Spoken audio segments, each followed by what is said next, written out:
নমস্কাৰ বন্ধুসকল, আপোনালোকক এডুকেশ্যন ফৰ অসম চেনেলটোলৈকে প্ৰথমতে স্বাগতম জনাইছোঁ। বহুত ভাল খবৰ, ইতিমধ্যে হিমন্ত বিশ্ব শৰ্মা ছাৰে শপত গ্ৰহণ কৰাৰ পিছতেই আগন্তুক 5 বছৰত অসমত 2 লাখ নতুন পদৰ ক্ৰিয়েশ্যন বা সৃষ্টি কেনেকৈ কৰিব পাৰি সেই লৈ এটা টাস্ক ফ'ৰ্চ গঠন কৰিলে।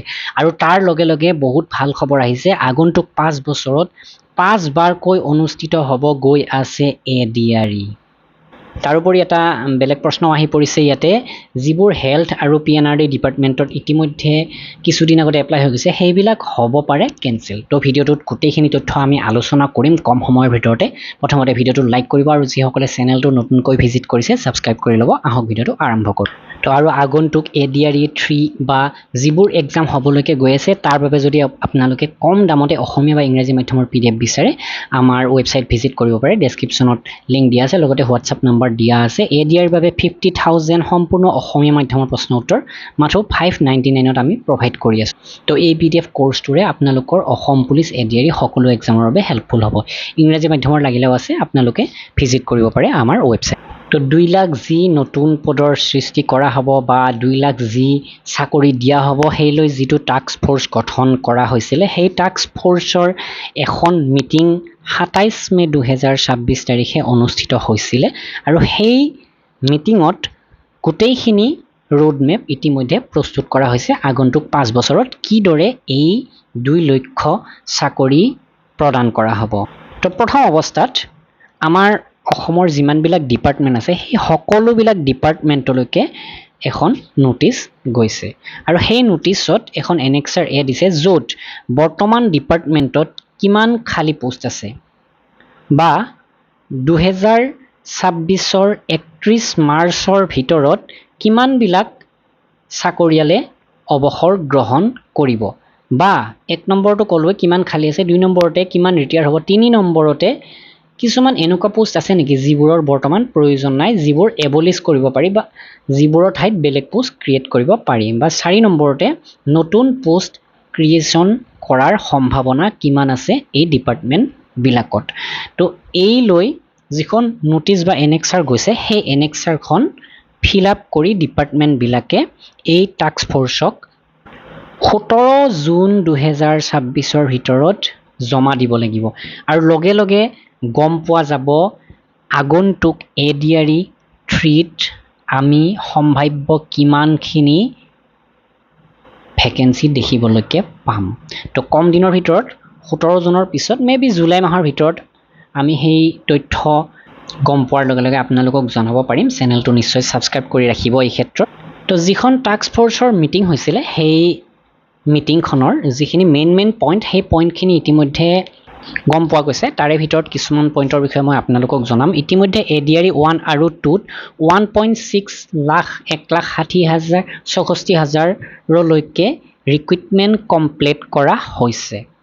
তো এইটো প্ৰথমতে আলোচনা হৈছে। তাৰ পাছত সকলোবিলাককে এইটোৱে কোৱা হৈছে যে এটা ৰোডমেপ প্ৰস্তুত কৰিব লাগে আগন্তুক 2 লাখ এমপ্লয়মেণ্ট অপৰচুনিটি কিদৰে আহিব পাৰে।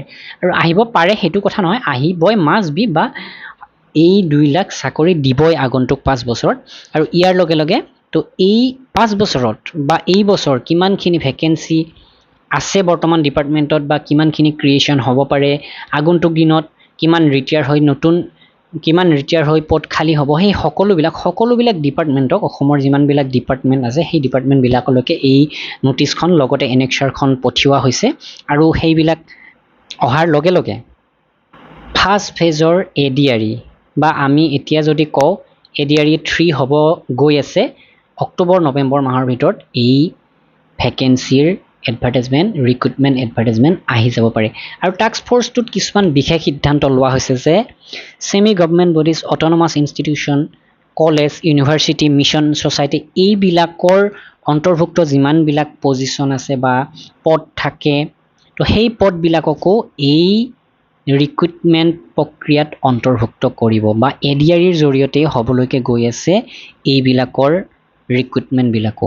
তো যিখন নোটিছ ডিপাৰ্টমেণ্টলৈকে পঠিওৱা হৈছে সেই ডিপাৰ্টমেণ্টত আগন্তুক 5 বছৰত আৰু কি কি ভেকেঞ্চি হ'ব পাৰে। তো প্ৰথম কথা 31 মে 2026ৰ পৰা 31 মাৰ্চ 2027লৈকে এটা ফাৰ্ষ্ট ফেজ ধৰা হৈছে তো ফাৰ্ষ্ট ইয়াৰৰ ফেজটো তো এইখিনিত প্ৰথমতে কিমান ভেকেঞ্চি আছে বা কিমান ভেকেঞ্চি হ'ব পাৰে ৰিটায়াৰমেণ্টৰ জৰিয়তে বা পোষ্ট ক্ৰিয়েশ্যন কিমান কৰিব পাৰে সেই বিষয়ে ডিপাৰ্টমেণ্টবিলাকে জনাব লাগিব এই টাস্ক ফ'ৰ্চটোত লগতে 5 বছৰত এটা ৰোডমেপ দিয়া হৈছে তো এইখন আপোনালোকে এনেক্সাৰ চাব পাৰে তো ইয়াতে প্ৰথমতে 31 মাৰ্চ 2027লৈকে কিমান ভেকেঞ্চি হ'ব পাৰে 26ৰ এইটো কিমান ভেকেঞ্চি আছে অলৰেডি 27ত কিমান হ'ব পাৰে তো 28ত কিমান হ'ব পাৰে তাৰপাছত 29ত 30ত আৰু 31ত তো এনেকৈ 5 বছৰৰ এটা ৰোডমেপ ইতিমধ্যে ডিপাৰ্টমেণ্টবিলাকে যাতে প্ৰস্তুত কৰি দিয়ে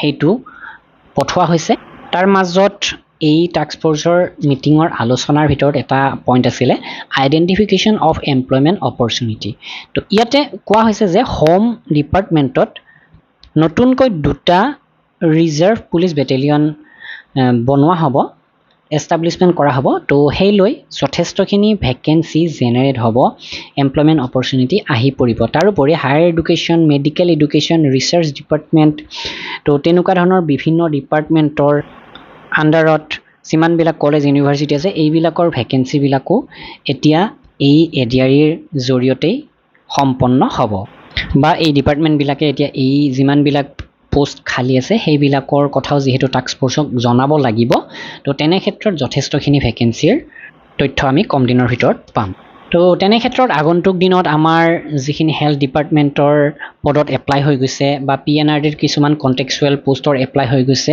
তো সেইবিলাকৰ আগন্তুক দিনত এক্সামেই হ'ব নে এই টাস্ক ফ'ৰ্চৰ মিটিং অনুসৰি আগন্তুক এই পদবিলাক এডিআৰিত সংযোজন কৰে সেইটো এতিয়ালৈকে কনফাৰ্ম হোৱা নাই কিন্তু যথেষ্ট দূৰ সম্ভাৱনা আছে যে PNRD হেল্থ এইবিলাকৰ কণ্টেক্সুৱেলেই হওক সেইবিলাক বা অন্যান্য পোষ্টেই হওক সেইবিলাকো হয়তো এডিআৰিৰ ভিতৰতেই সংলগ্ন হ'ব আৰু ইয়াতে যিহেতু প্ৰথম ফেজৰ ক্ষেত্ৰত 2027ৰ 31 মাৰ্চ এটা ধৰি থৈ দিছে তো তেনে ক্ষেত্ৰত অক্টোবৰ নৱেম্বৰৰ ভিতৰত প্ৰথম এডিআৰি 3 নটিফিকেশ্যন আহিব পাৰে এই 2 লাখ নতুন নিযুক্তিৰ ক্ষেত্ৰত আৰু লগে লগে এই 5 বছৰত যে 5 বাৰকৈ এডিআৰি অনুষ্ঠিত হ'ব সেইটো কনফাৰ্ম হৈ গৈছে বুলি আপোনালোকে ধৰি থওক আৰু আপোনালোকৰ প্ৰিপাৰেশ্যন এতিয়াৰ পৰাই আগবঢ়াওক তো ভিডিঅ'টো এইখিনি আছিলে নিশ্চয় লাইক কৰিব শ্বেয়াৰ কৰিব ধন্যবাদ